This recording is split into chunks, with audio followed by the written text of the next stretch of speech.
Au cœur de ce magnifique paysage montagneux de l'Idaho, un professeur à la retraite disparaît. Malgré sa disparition, ses factures sont payées régulièrement et il continue de correspondre avec sa famille qui, elle, ne parvient pas à le contacter. C'est l'un des cas de disparition les plus étranges de toute l'histoire des États-Unis. Le disque dur d'un ordinateur renferme des centaines de secrets. Il garde en mémoire tout ce que vous tapez, ce que vous téléchargez, et même ce que vous effacez. Mais télécharger une chanson parlant de meurtre fait-il obligatoirement de vous un meurtrier? Bonjour, voici un nouvel épisode des Enquêtes impossibles. Chaque année en France, des milliers de personnes sont victimes d'usurpation d'identité. Et alors pour elles, c'est le début d'un cauchemar sans fin. Que leurs doubles commettent un délit, et ce sont elles que la police appellera. Qu'ils retirent une somme faramineuse, et ce sont elles qui devront rembourser petit à petit. Une fois l'identité volée, il est extrêmement difficile d'arrêter la machine. Car dans notre système, il revient à la victime de prouver son identité. Et avant que son bon droit lui soit reconnu, des mois, voire des années, peuvent s'écouler. L'histoire qui nous intéresse aujourd'hui commence, elle aussi, par une usurpation d'identité. Mais la suite est plus étrange. Découvrons-la sans plus attendre. Durant 22 ans, Paul Gruber a été l'un des professeurs les plus appréciés du lycée où il travaillait, au bord du lac Tahoe, dans le Nevada. Son goût pour les voyages l'avait amené à se passionner pour les langues étrangères.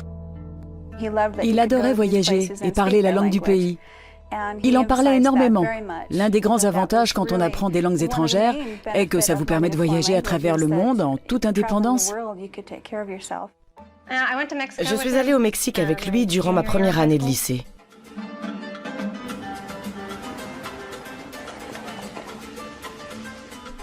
On s'est bien amusé, on a passé un bon moment.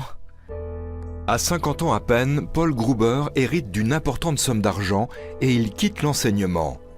Il déménage à Sandpoint, dans l'Idaho, et achète une maison sur les rives du lac Muskrat.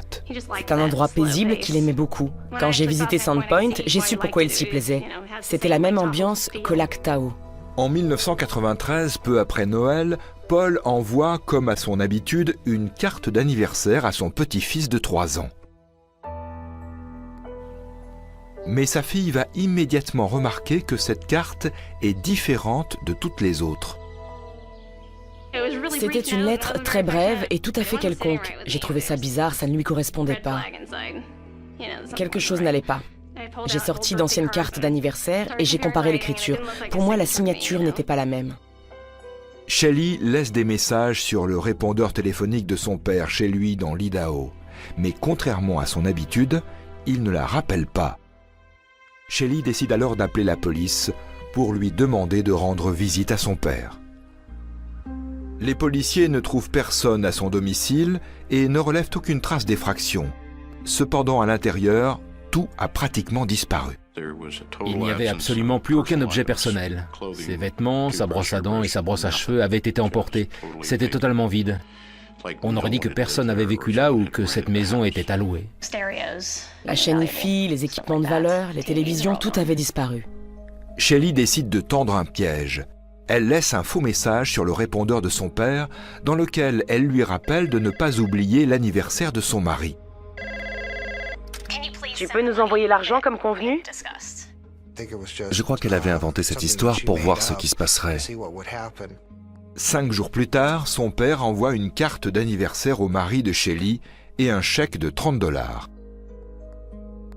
Son père ne lui avait jamais promis d'envoyer un chèque pour son mari, et je crois que ce n'était même pas son anniversaire. À partir de là, elle s'est dit qu'il était arrivé quelque chose à son père. Un expert de la police de l'Idaho compare les caractéristiques graphologiques du chèque et de l'enveloppe à des documents connus pour avoir été écrits de la main de Paul Gruber. L'expert chargé de réaliser l'analyse a considéré que c'était l'écriture de Gruber. La famille de Paul n'est cependant pas de cet avis. Pour moi, ça ne ressemblait pas à sa signature. Mon mari était du même avis que moi. À partir de là, j'ai essayé de le rappeler plusieurs fois.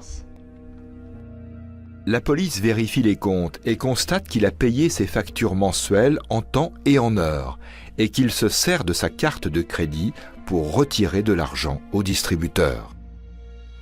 Curieusement, sur l'ensemble des distributeurs utilisés, aucun ne filme les retraits. Pas un seul de ces distributeurs n'était équipé de caméras, aucun.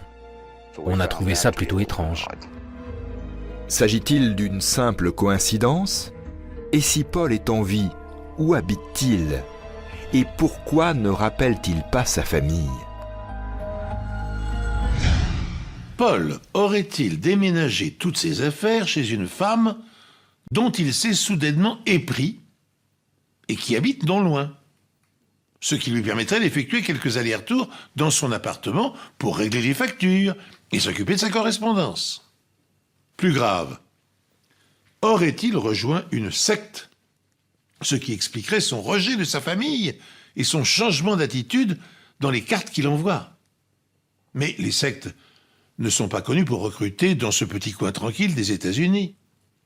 De plus, Shelley, sa fille, est formelle. Paul n'est pas l'auteur des lettres qu'elle reçoit. Elle ne reconnaît pas son écriture. Quelqu'un se fait donc passer pour lui. Et Shelley, avec la police, va tout faire pour démasquer l'imposteur. Shelley Kepley est convaincue qu'il est arrivé quelque chose à son père, Paul Gruber. La fille de Paul a alors l'idée d'appeler la poste de Sandpoint dans l'Idaho pour savoir qui vient chercher le courrier de son père en poste restante. Une caméra de sécurité offre un début de réponse. Malheureusement, la caméra était de travers et sur la vidéo, tout ce qu'on pouvait voir, c'était une silhouette qui entrait pour aller chercher le courrier dans la boîte aux lettres. Cette silhouette n'était pas celle de Paul Gruber. Interrogés, des habitants de la ville croient reconnaître celle de Daryl Kuehl, un homme à tout faire de 43 ans qui a effectué des travaux chez Paul. Une comparaison entre cette silhouette et une photo de Kuehl confirme cette impression. D'après ce qu'on savait, Kuehl avait vécu en Californie et peut-être à Washington. Il avait une famille nombreuse, il était marié et avait 6 ou 7 enfants. Kuehl reconnaît qu'il récupère le courrier de Paul. Selon lui, le retraité lui aurait demandé de lui rendre ce service le temps de son séjour au Canada. Les enquêteurs montrent une photo de Paul Gruber à Kuehl, mais ce dernier ne le reconnaît pas. Il déclare que ce n'est pas le Paul Gruber qu'il connaît. Quelqu'un s'était fait passer pour Paul Gruber auprès de Daryl Kuehl et avait embauché ce dernier comme gardien. On lui a alors demandé s'il pouvait nous aider à réaliser un portrait robot de cette personne. Quel profil de cet homme avez-vous le mieux vu ? Les enquêteurs notent la description de Kuehl et saisissent ces informations dans un programme informatique appelé CompuSketch. Je saisis les réponses aux questions que je pose, et à partir de ces réponses, l'ordinateur crée un portrait robot. Kuehl va ensuite donner son avis sur cette première image afin d'améliorer la ressemblance. Je ne change qu'une seule caractéristique à la fois. Par exemple, si c'est le nez qui pose problème, on peut l'améliorer. Ensuite, si les yeux ne correspondent pas au nez, on peut les modifier. En général, ça prend entre 1 heure ou 2. Une fois le portrait robot terminé, la police le transmet aux médias dans l'espoir de retrouver l'homme qui s'est fait passer pour Paul Gruber. Mais la police ne reçoit aucun appel. Plusieurs mois s'écoulent sans qu'on retrouve la trace du véritable Paul Gruber. On ne savait toujours pas où Gruber se trouvait. On n'était même pas certain que quelque chose lui soit arrivé. La police continue de surveiller la maison de Paul et fouille la propriété à plusieurs reprises, notamment avec des chiens. Mais quelque chose à l'intérieur de la maison intrigue l'inspecteur Valdez.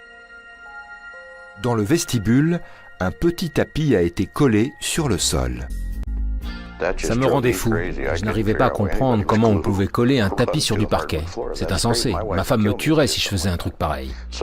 Alors on l'a arraché. Sous le tapis, les enquêteurs découvrent un petit éclat dans le parquet. Une balle semble avoir ricoché à cet endroit. Une analyse du bois révèle effectivement la présence de plomb. Les policiers utilisent alors du luminol et constatent la présence de sang sur le sol près de l'impact de la balle et en d'autres endroits. On a commencé à en pulvériser sur la porte et des traces blanches sont apparues jusqu'à mi-hauteur. Elles étaient bien visibles. Quand on utilise du décolorant ou autre, elles ressortent très bien. L'analyse ADN montre que ce sang est celui de Paul Gruber. Mais où se trouve le corps ? On n'avait pas retrouvé Gruber. On n'avait pas trouvé son corps. On ne pouvait pas affirmer que cet homme était mort. Les policiers ont pourtant déployé tous les moyens en leur possession pour retrouver le corps de Paul. Ils ont fouillé sa maison des douzaines de fois, ont utilisé des chiens entraînés à renifler les cadavres. Ils ont inspecté le sous-sol, lancé des équipes de recherche sur une surface de 20 hectares autour de sa maison. Mais rien n'y a fait. Paul demeure introuvable. Mais les enquêteurs vont toutefois mettre la main sur quelque chose. Ils découvrent à environ 1h30 de route dans le comté de Kootenay le camion de Paul abandonné avec les clés à l'intérieur.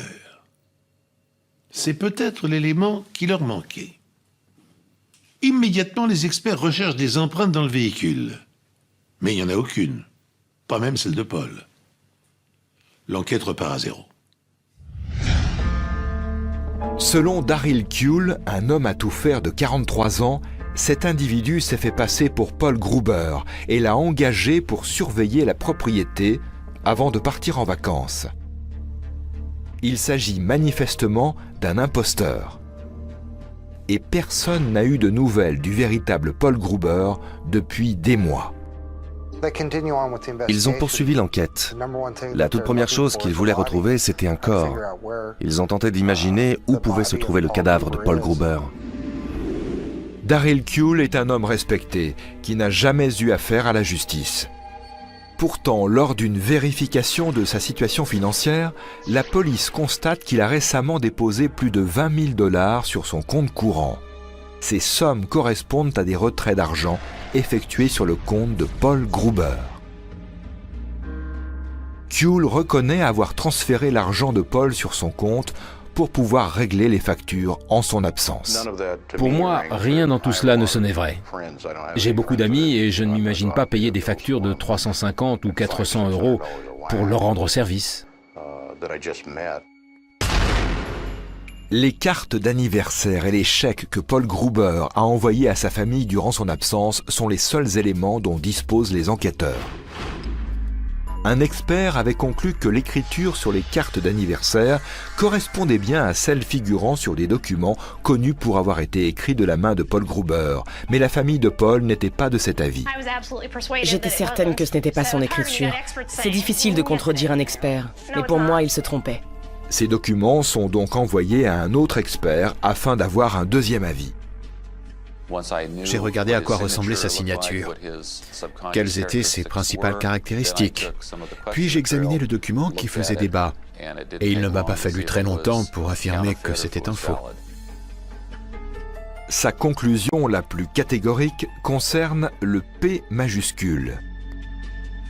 Le P de Paul Gruber présentait une large boucle. Dans les documents contestés, en revanche, le P est très différent. Les boucles n'étaient pas aussi bien formées. Elles étaient totalement absentes ou bien trop allongées. Floberg remarque également que les M et les N de Paul Gruber sont très différents de ceux des documents contestés.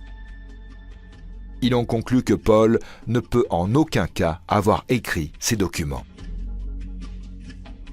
Ces signatures ressemblent beaucoup à celles de la victime. Je crois que leur auteur s'est beaucoup entraîné pour l'imiter.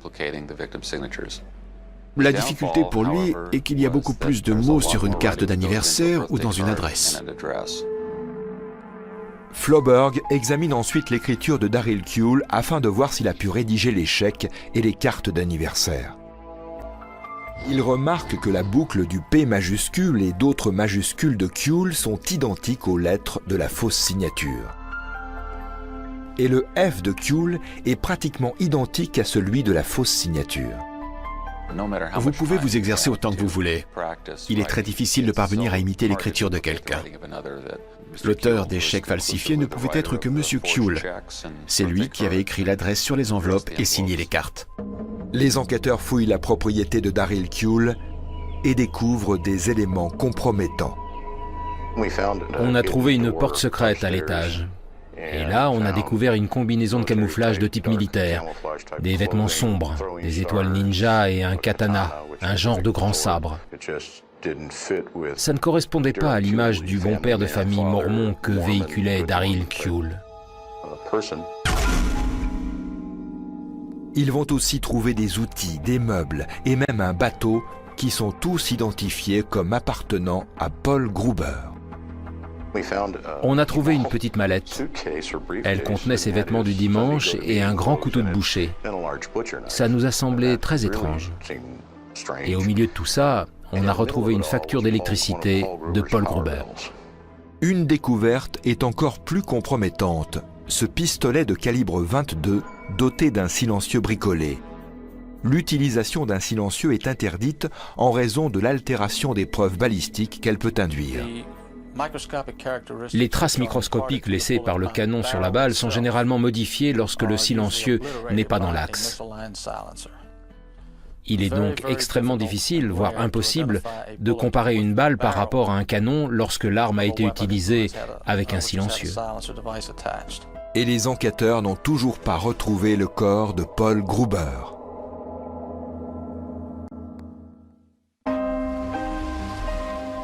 « 18 mois après la disparition de Paul Gruber, les enquêteurs fouillent de nouveau sa maison. Cette fois, dans le vide sanitaire, ils remarquent un petit creux qui n'était pas là auparavant.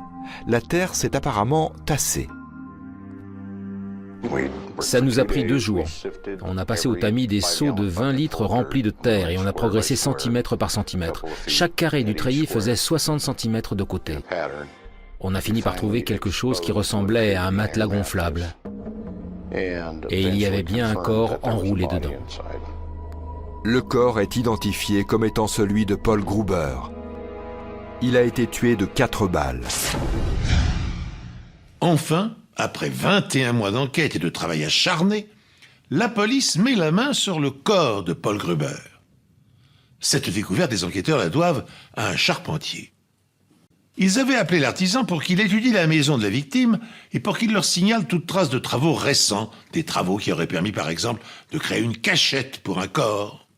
C'est donc le charpentier qui découvrit en premier le creux dans le vide sanitaire. « J'ai dû marcher au-dessus au moins 4 fois », reconnaissait alors le policier Chip Ross. Le cadavre avait échappé au flair des chiens, probablement à cause du plastique qui le recouvrait. Le médecin légiste extrait plusieurs balles de calibre 22 du corps de Gruber. Mais les experts ne parviennent pas à faire le lien entre ces projectiles et le pistolet de Daryl Kuehl, ni avec le silencieux qui peut laisser ses propres traces sur la balle. Le moindre changement dans la position du silencieux par rapport au canon, et la balle frotte contre des zones différentes du silencieux au moment du tir. Et quand c'est le cas, il est impossible de réaliser une identification. Cependant, les enquêteurs disposent déjà d'une quantité suffisante de preuves pour inculper Daryl Kuehl. Dès lors, Kuehl n'a plus qu'une idée en tête, s'évader. Un détenu a certifié que Daryl Kuehl lui avait proposé une somme d'argent et une voiture pour tuer les policiers qui devaient assurer son transfert jusqu'à la prison. Cet homme devait être libéré avant que Daryl soit transféré. 4 000 € pour moi, 4 000 pour Harvey et 4 000 pour Howard. On s'est dit qu'on ne valait pas cher. Kuehl pense qu'il sera bientôt libre. Mais les enquêteurs savent à quoi s'attendre. Les 2 policiers étaient en train de réaliser le transfert. Là, ils lui ont dit « Daryl, on sait que tu as projeté de nous faire assassiner. Ces hommes nous ont fourni des preuves. » À ce moment-là, tout son monde s'est écroulé. Les procureurs pensent que Daryl Kuehl a élaboré un plan très précis pour se débarrasser de Paul Gruber et s'emparer de son argent. Ce crime a été motivé par la convoitise. Paul Gruber possédait des choses dont Daryl Kuehl rêvait. Il lui fallait plus d'argent. Il avait 6 ou 7 enfants, ça faisait beaucoup. Ça fait énormément de dépenses. Apparemment, Paul Gruber avait engagé Daryl Kuehl pour réaliser des petits travaux chez lui et ce dernier avait rapidement gagné sa confiance.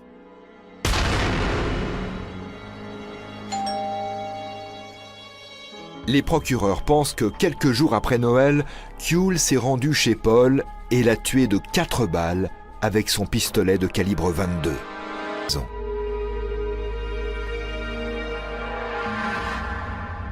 Kuehl a ensuite nettoyé le sang sur le sol et collé le tapis sur la trace laissée par la balle sur le parquet.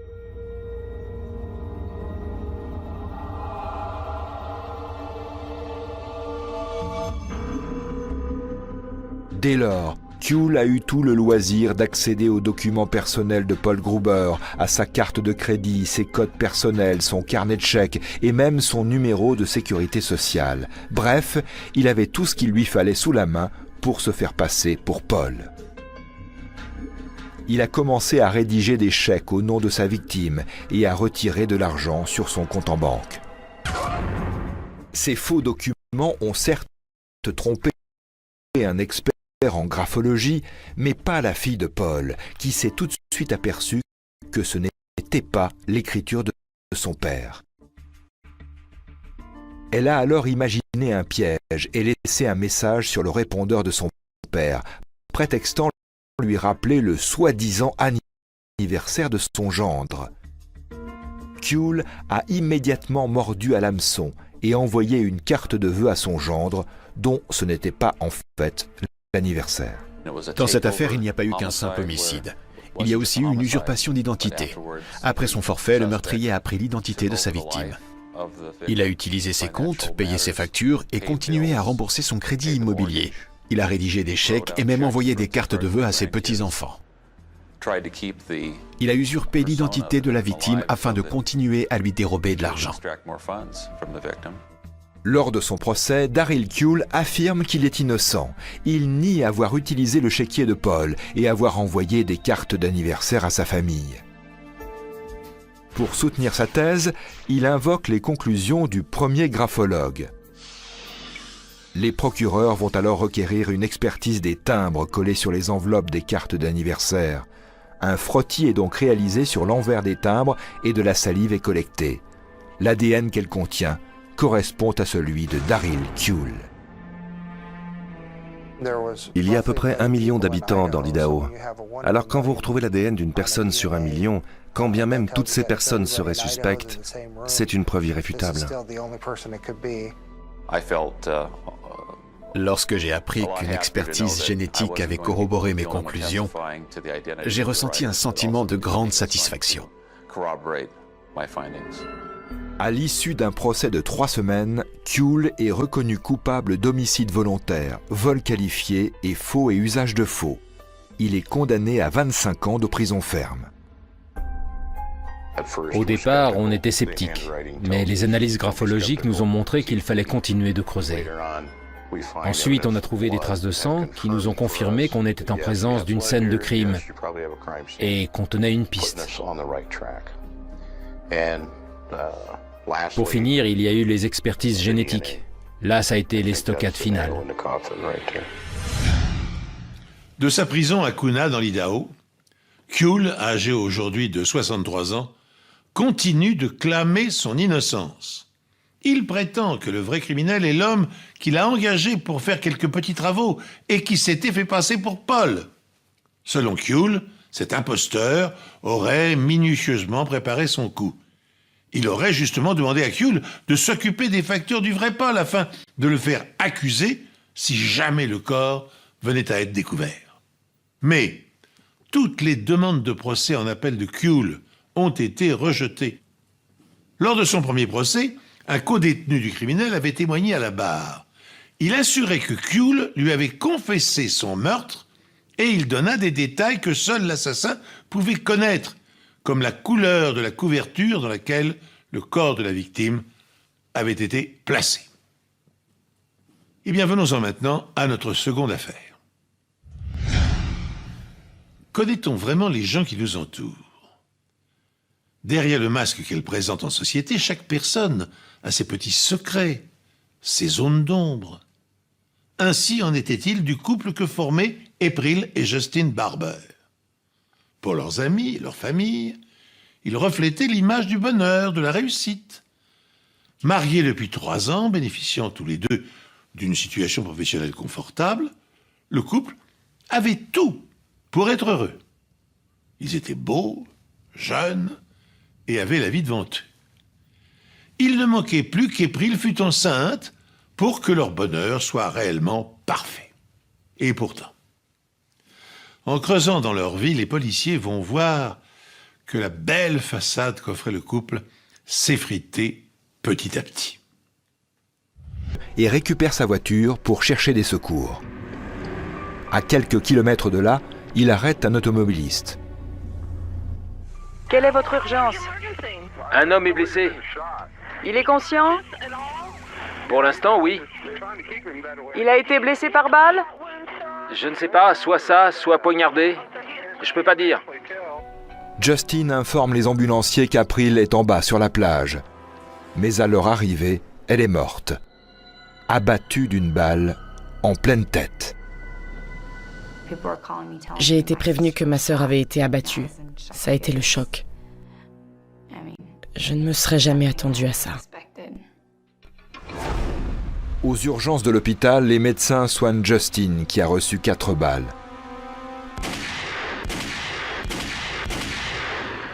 Il survit, mais il est incapable de fournir une bonne description du tireur. Justin n'avait pas vu son visage, il faisait trop sombre. Et c'était vrai, il faisait trop nuit pour y voir quoi que ce soit. Sur la plage, les indices sont maigres. Les seules traces que retrouve la police sont celles laissées par le corps d'April dans le sable quand Justin l'a traîné. Qui plus est, la marée monte. L'océan aura bientôt entièrement nettoyé la scène de crime.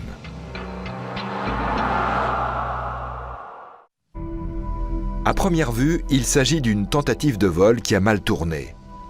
Justin et April se sont fait agresser par un homme pendant leur promenade sur la plage et ce dernier a tiré sur le couple. Pourtant, le vol ne paraît pas être le mobile. Quand ils ont examiné le corps d'April Barber, elle avait toujours ses bijoux sur elle, une bague de valeur, des boucles d'oreilles et sa montre. S'il était là pour les voler, pourquoi n'a-t-il rien pris? Lors de l'autopsie, le médecin légiste découvre de l'écume autour de la bouche d'April. Elle avait encore de l'écume autour du nez et aussi de la bouche. La présence de cette mousse est due aux dégâts causés par l'eau de mer sur la plèvre. Le docteur Steiner constate également que le sang provenant de la blessure par balle d'April recouvre l'écume. Cela indique qu'April a failli se noyer, mais qu'elle était encore vivante quand elle s'est fait tirer dessus. Mes conclusions étaient qu'elle a connu un épisode de quasi-noyade non mortelle et qu'ensuite on lui a tiré dessus alors qu'elle était encore vivante. Si la noyade l'avait tuée, il n'y aurait eu aucune réaction vitale à la blessure par balle. Il n'y aurait pas eu d'hémorragie des sinus. Pourquoi les résultats de l'autopsie ne coïncident-ils pas avec la version de l'agression donnée par Justin? Il venait de vivre un événement traumatisant. Si ce qu'il disait était vrai, c'était quelqu'un qui venait de perdre sa femme et avait pris 4 balles. Ça n'a rien d'étonnant en soi qu'une personne ayant vécu ce type d'expérience soit incapable de fournir des détails. Suite à l'agression, Justin a dû passer 2 jours à l'hôpital. Un psychologue est alors venu à son chevet et dans son rapport, il décrit l'homme comme dévasté par la perte de sa femme et éprouvant un grand sentiment de culpabilité de l'avoir abandonné pour aller chercher de l'aide. Selon l'expert, il est possible que Justin soit atteint d'un stress post-traumatique. Les symptômes de ce mal varient selon les personnes. Certaines vont revivre continuellement l'événement traumatisant en pensée ou en cauchemar. D'autres, au contraire, vont tout faire pour ne pas y repenser. Et inconsciemment, leur mémoire effacera des pans entiers du drame vécu.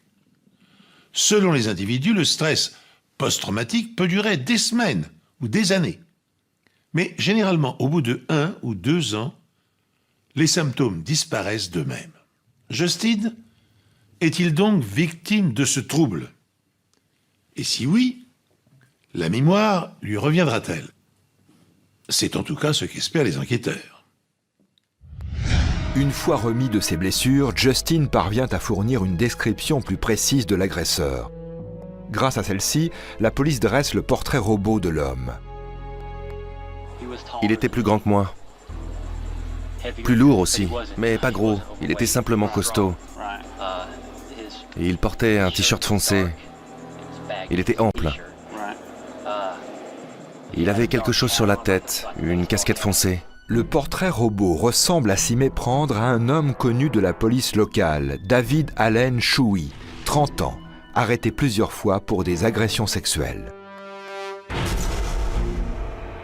Il se trouve que l'individu aurait même déjà commis une agression sous la menace d'une arme à feu sur la plage où Justin et April ont été attaqués. Il était descendu sur la plage en quête d'une femme. La victime se faisait bronzer les seins nus sur la plage. Un homme est arrivé et s'est posté face à elle avec une arme, certainement dans l'intention de l'agresser sexuellement. Par chance, la victime réussit à s'échapper. Elle identifiera Shuey comme étant son agresseur. La police interroge alors David Shuey sur ses faits et gestes la nuit du meurtre d'April Barber. Il nie toute implication et affirme avoir un alibi. On a vérifié toutes ses cartes de crédit parce qu'il avait commis des viols un peu partout dans le pays, malheureusement. Et ces relevés nous ont appris qu'il vivait dans le Connecticut avec sa fiancée quand le meurtre s'est produit. Donc on savait avec certitude qu'il ne pouvait pas être l'agresseur. Ce premier suspect écarté, les enquêteurs s'intéressent ensuite de plus près à Justin Barber. J'ai parlé à Justin, je lui ai demandé comment allait son mariage. Tout allait très bien d'après lui. À la question « Avez-vous déjà eu une liaison ?» il a répondu « Non, jamais ». Mais en creusant, les enquêteurs découvrent que Justin avait une liaison extra-conjugale avec sa partenaire de tennis, Shannon Kennedy. Je lui ai dit « Justin, voilà le topo. Shannon est à côté et elle prétend que vous aviez tous les deux une liaison. Alors je vais la faire venir et on va voir ça ensemble. » Il m'a dit « Non, pas la peine, c'est vrai. Ne la mêlez pas à ça. » C'était quand même étrange que ce type mente sur un sujet pareil. Sa femme était morte, pourquoi mentir à quelqu'un qui essayait de l'aider? S'il mentait là-dessus, il avait peut-être d'autres choses à cacher. Les amis d'April confient à la police que la jeune femme était au courant de l'aventure de son mari. Elle en parlait à quiconque voulait bien l'écouter. Justin a une liaison, je le sais. Il me l'a avoué quand je l'ai questionné. Il est apparu qu'à cette époque, il ne fréquentait qu'une autre femme, mais en 3 ans de mariage, il avait eu au moins 5 relations extra-conjugales. La police demande à Justin Barber l'autorisation de fouiller son domicile. Il accepte sans rechigner. Il leur remet même son ordinateur. Il avait tout mis dans un carton pour le donner aux inspecteurs à leur arrivée. L'ordinateur de Justin est transmis à Chris Hendry du département d'informatique médico-légale de Floride. J'ai fait une copie du disque dur de l'ordinateur personnel de Justin. Ensuite, j'ai cherché tout ce qui avait pu être effacé, c'est-à-dire les dossiers et les fichiers supprimés. L'une des premières choses qui saute aux yeux de Chris Hendry est que Justin a téléchargé une chanson sur son ordinateur quelques heures avant la mort de sa femme. Les paroles étaient violentes. Ça parlait de meurtre. Il s'agit d'une chanson du groupe Guns N' Roses intitulée « I Used to Love Her ». Les paroles disent « Je l'ai aimée, mais j'ai été forcé de la tuer. Elle me rendait dingue. Je suis bien plus heureux comme ça. » Étrangement, il avait supprimé le fichier quelques heures avant de nous confier sa machine. S'agit-il d'une simple coïncidence? Après tout, ce n'est qu'une chanson. Justin Barber a raconté à la police qu'un voleur avait tué sa femme d'une balle dans la tête et lui avait tiré dessus à 4 reprises alors qu'il se promenait sur la plage. Il affirme avoir perdu connaissance et trouvé sa femme à son réveil, face contre terre, le visage dans l'eau. Je l'ai vue, elle était immergée. L'eau n'était pas très haute. J'ai couru vers elle et je l'ai attrapée.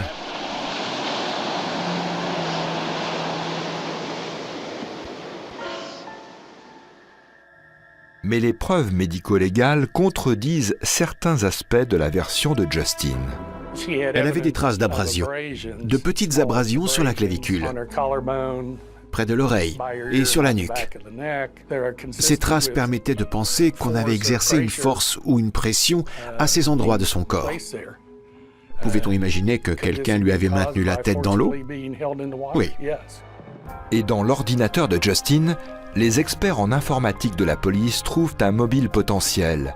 Apparemment, Justin jouait en bourse sur Internet et ses résultats n'étaient pas florissants. On a regardé ses transactions. Il était dans le rouge de 50 ou 60 000 $. Aucun de ses investissements n'avait rapporté et il avait perdu une belle somme d'argent. Pour couvrir ses pertes, Justin avait emprunté de l'argent en faisant un crédit à la consommation à des taux d'intérêt élevés. Sa situation pouvait difficilement être pire. Il empruntait à 21% pour couvrir ses pertes en bourse. Justin Barber aurait dû se montrer un peu plus avisé avec l'argent. En plus, à l'époque, les taux des prêts hypothécaires étaient bas. Ce n'est pas anodin venant de quelqu'un qui est diplômé en finance et a un MBA des affaires. Et puis, il faut aussi tenir compte du fait que le surendettement joue sur l'état mental des gens. Ça a des effets psychologiques. Si les comptes de Justin étaient dans le rouge, April, elle, gagnait déjà bien sa vie. En fin de formation, elle touchait un salaire annuel de 140 000 $. Justin ne pouvait toutefois pas compter sur cette somme pour éponger ses dettes. Le couple s'était marié sous le régime de la séparation des biens. Chacun disposait donc de son propre compte bancaire. Et il n'y avait pas que leurs finances qui éloignaient April et Justin. Depuis quelque temps, en effet, les jeunes mariés vivaient séparément. April habitait dans une maison à Covington, en Géorgie, non loin du centre médical dans lequel elle travaillait. Justin, quant à lui, occupait un petit appartement à Jacksonville, en Floride. Il avait récemment trouvé un emploi d'analyste dans cette ville. Le couple se rejoignait seulement le week-end. April effectuant le trajet pour aller retrouver Justin.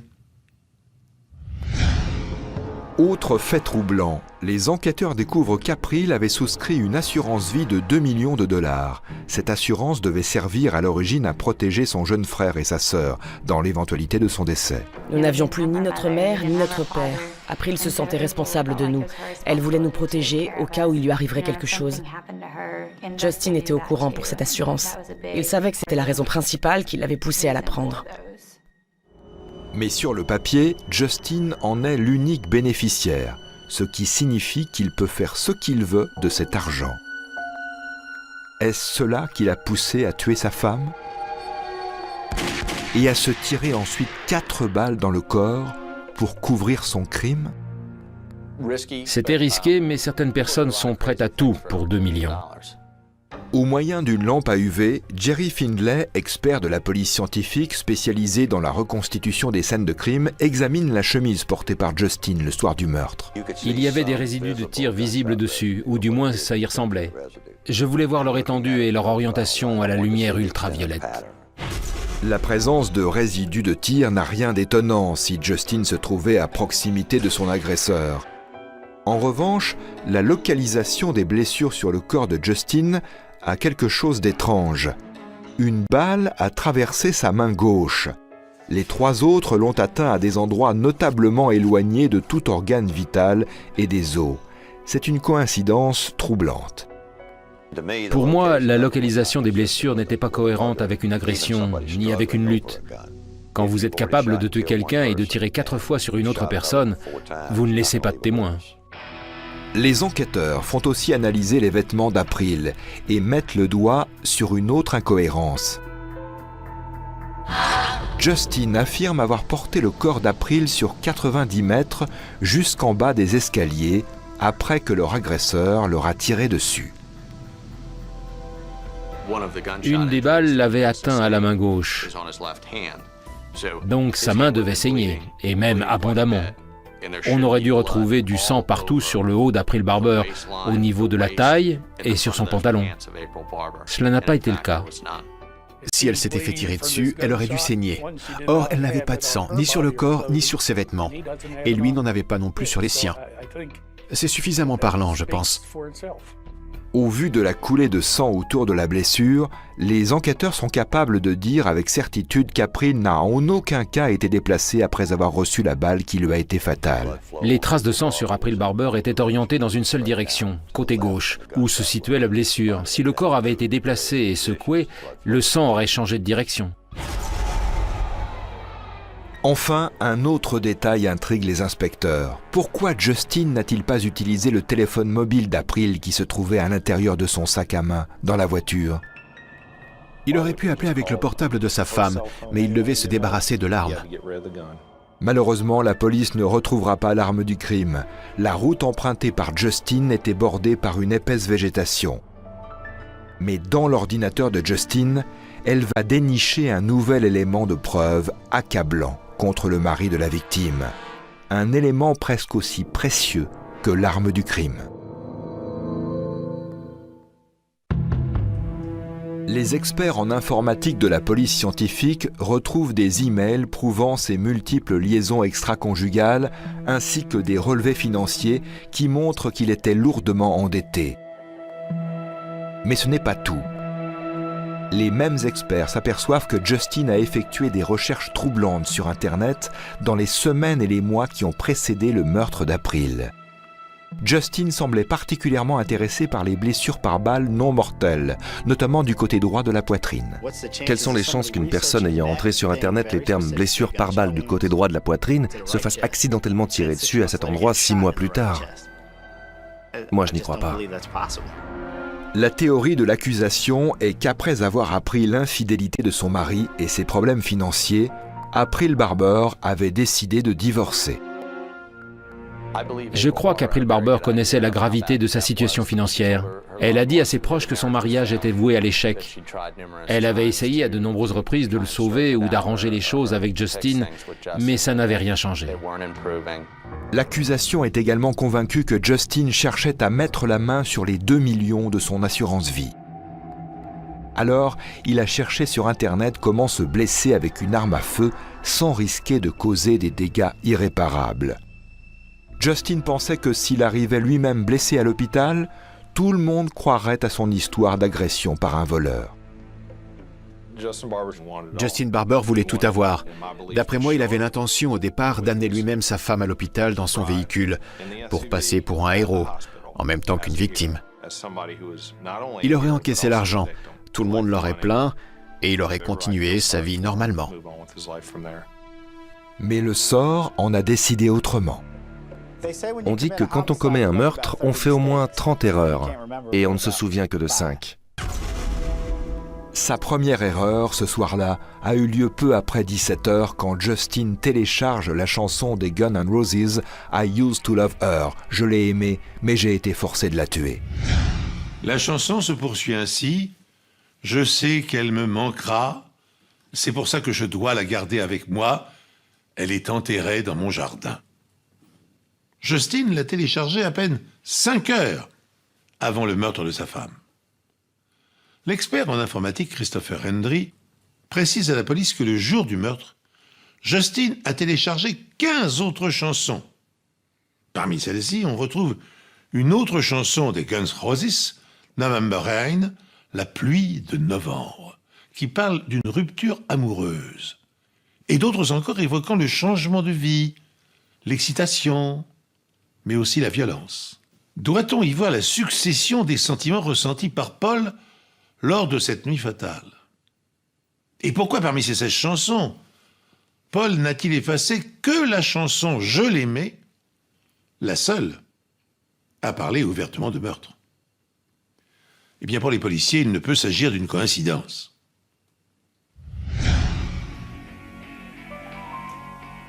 À quelle heure a-t-on réservé ?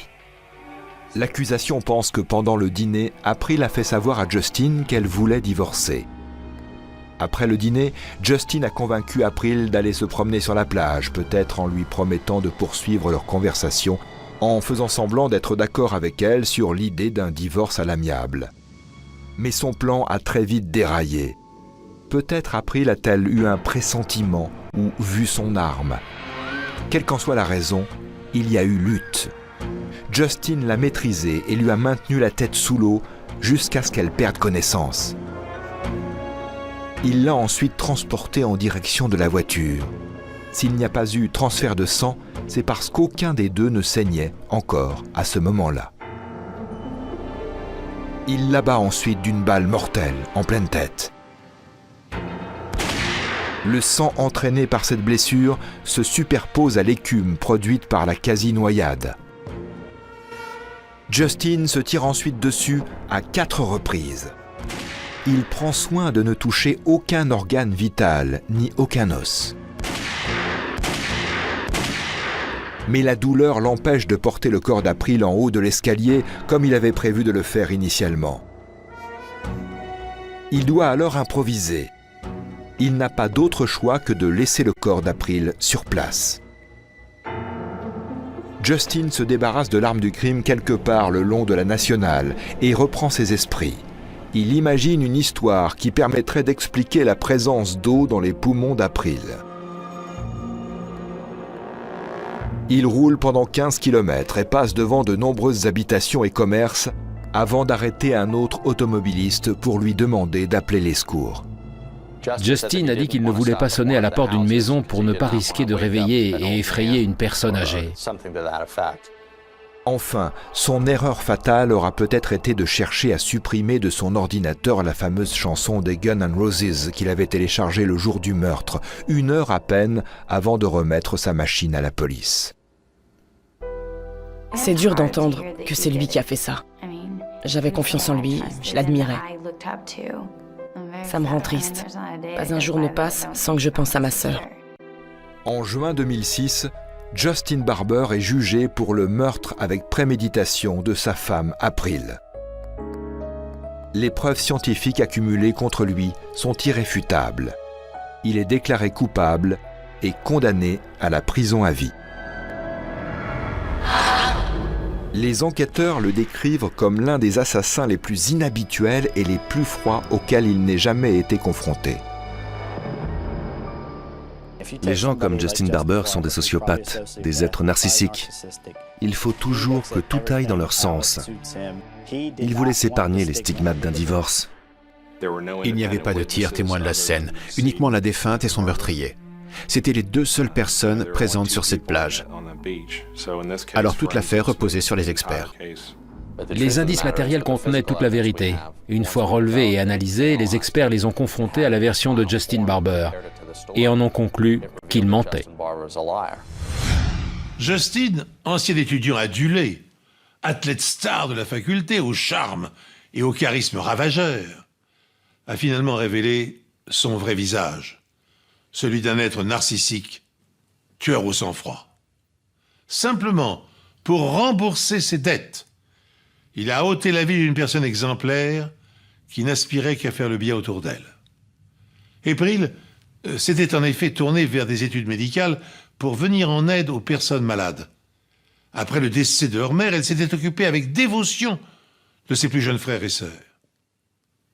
Pendant le procès, la mère du meurtrier a déclaré « Les valeurs familiales signifiaient beaucoup pour Justin. Lui-même était très attaché à cette notion. » Pourtant, entre l'argent et le bonheur de la famille d'April, Justin n'aura pas hésité bien longtemps. Cette émission est maintenant terminée. Je vous remercie d'avoir suivi en ma compagnie et espère pouvoir vous retrouver très prochainement pour un nouvel épisode des Enquêtes Impossibles.